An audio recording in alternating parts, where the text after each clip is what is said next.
Understanding the phrase, feels. Hello learners! Today, we're going to delve into the modern slang phrase, feels. You might have seen or heard it being used on the internet or in conversations. Let's explore what it means, where it came from, and how to use it in your own sentences.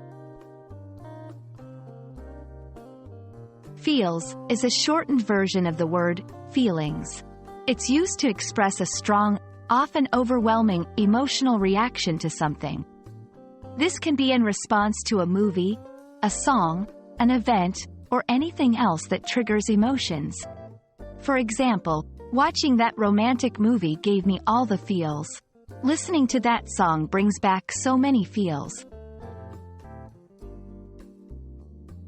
The term feels as slang originated from online communities and social media.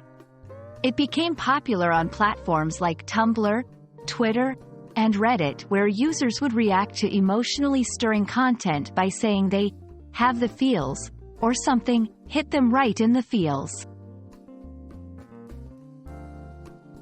Now that you know the meaning and origin, let's see how you can incorporate feels in your daily conversations. 1. As a noun. 2. That book gave me so many feels.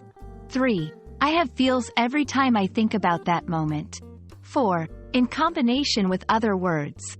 5. Right in the feels means something affected you emotionally.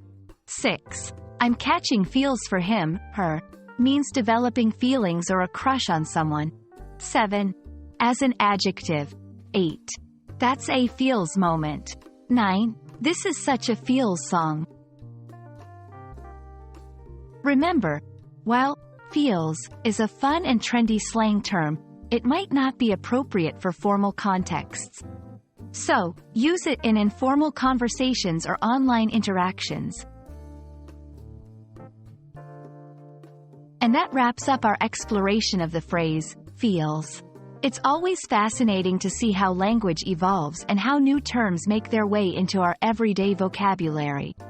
Feels is a perfect example of how emotions can be expressed in a modern, relatable manner. We hope you found this video helpful and can now confidently use feels in your own conversations. Happy learning!